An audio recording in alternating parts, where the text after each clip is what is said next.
welcome back to my channel. This is part 3 of how I bought my dream beach villa in the south of Italy. If you're new here, my name is Denise, and I'm an American living in London. If you're just tuning into this series, you might want to start with my previous episodes. I don't know why you haven't been watching, but it's okay. They're linked here, and then come back to this one. Or, if you're a rebel, fine. Start here. Just know that I am silently judging you. Just kidding. So we're not in Italy today, we're back in my beloved London. Quick recap of the last episode. So the real estate agents who were playing games finally gave us the last minute viewing we asked for. And we absolutely loved the property. Being a New Yorker, I felt an urgency to move fast. So I asked the agent, and remember, this is all through Giorgio, who was translating for us, because English really isn't widely spoken in the South, like, at all. So I asked the agent, via Giorgio, what the next step was, and he said we could pay a holding deposit, to take it off the market while we negotiated with the seller. So we paid €500 that day and we kept it moving.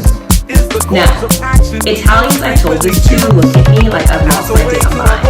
Is paying money before you've even made an offer isn't really that common in the region. It happens, but not a lot. Spoiler alert, we didn't lose the money. But I get why people were concerned. So, the next day when we got to London, I started a deep dive on YouTube into the whole process of buying property in Italy.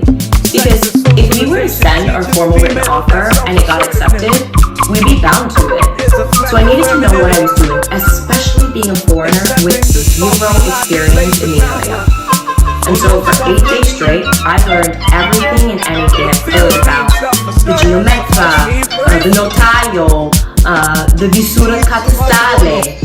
It all sounds very sexy in Italian, but trust me, this is the boring procedural stuff. I'll keep the technical stuff light in this episode, but if you guys want an in-depth video explaining each step of buying property in Italy, let me know in the comments, and your girl's 100% got you. Anyway, as I was doing all my research, the agents were really pressuring us to send the offer. But I had a lot of questions like, what's the deal with the septic tank, the hole that's under the toilet, in the bathroom? And why did the owner start a renovation on this property and then stop? Was it a money thing, or were there hidden issues? It was slightly frustrating because I emailed the agent a whole list of questions and they'd respond with like these very simple one-line answers. But here's the thing, in Italy, there's not really a thing as the buyer's agent. You have an agency that lists a property on behalf of the seller, and when you, as a buyer, come along, the agency now technically represents you too. And if you buy the property, you have to pay them a fee, on top of the one they're already getting from the seller. But clearly, their loyalty kind of leans towards the seller because that's who they started the process with. So, like most agents, the ones that we were working with weren't super invested in helping us. From the House Clifford, the head cleaver, son of the proceeding, was the Earl of Orkney and the Earl of Shetland. In 9422, in the latter years of his life, he submitted to the rule of Queen Gunhild, widow of King Eric Bloodaxe, and her sons who, driven out of Norway, seized Orkney, but he resumed the earldom with Gunhild, and her sons went over to Denmark. He died about 9633. He married Greyla, Greylander Greyloda, daughter of Gungan, Jarl, Earl of Cathays, whose wife was Groa, daughter of Thorstein Rada, the grandson of Olaf Beatty, the White King of Dublin, by his wife Aud, the deep rich or deeply wealthy. The story of Otto Unt, the deeply rich, who married Olaf Beatty, is told in the Icelandic sagas. She was a conspicuous figure in her time and country, and a queen of 40, Scandinavian origin. Exercised powerful control and widespread influence throughout a long and active line. Lord Buddha was the name of a mighty and noble hearse. In Norway, he was the son of one of the Grand Emperors, or Lord of Sarkriel, had the wife Urware, daughter of Thorgerd, daughter of Aelog, the hearse, the son. Born had the wife Weelong, sister of Weemon, they had 3 sons.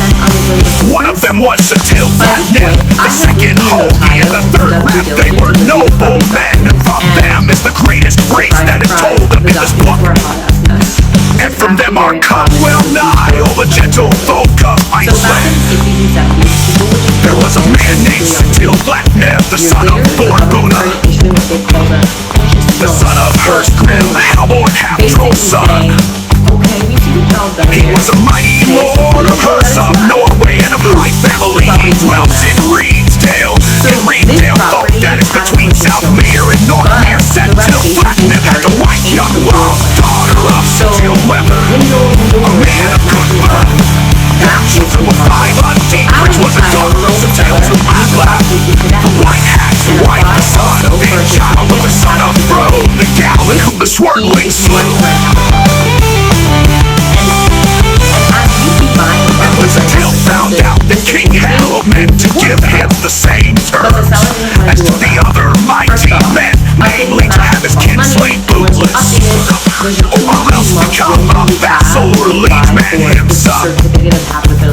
He saw the nook of his kinsmen and took up his speech thus: "Ye are acquainted with what hath taken place between us and King Harold. Wherefore there is no need to go into it. I know the true hatred that King Harold bears us, and it seems to me that we shall not find much backing in that quarter and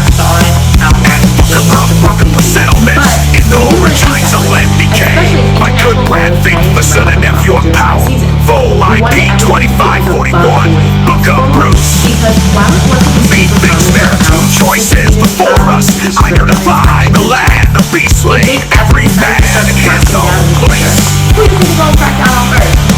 Then Satil said that he was now minded to go west overseas to the British Isles. For he said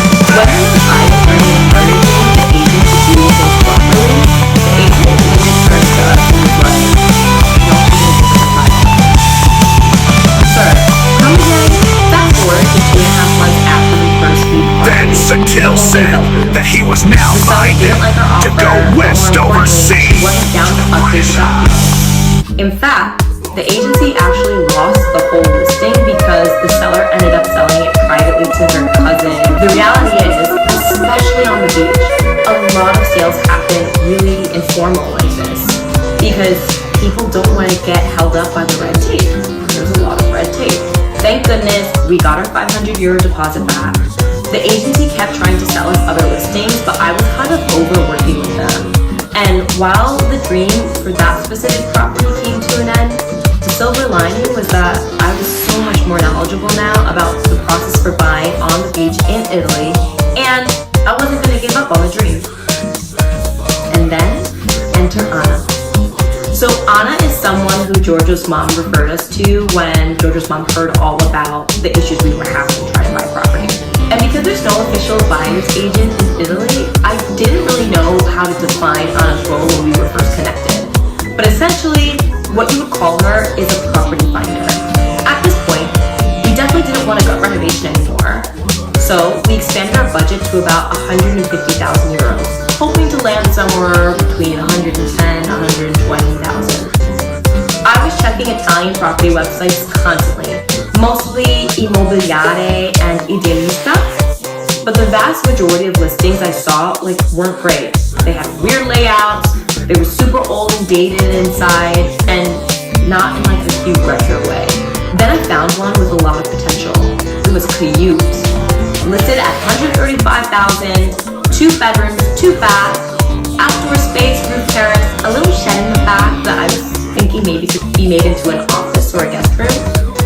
The reality is the property was really small. When I'm browsing the properties, your girl's paying attention to vibes. Bay, on the other hand, doesn't want to see a single photo of the property before seeing the floor plan and the specs. When he saw that the property was 62 square meters,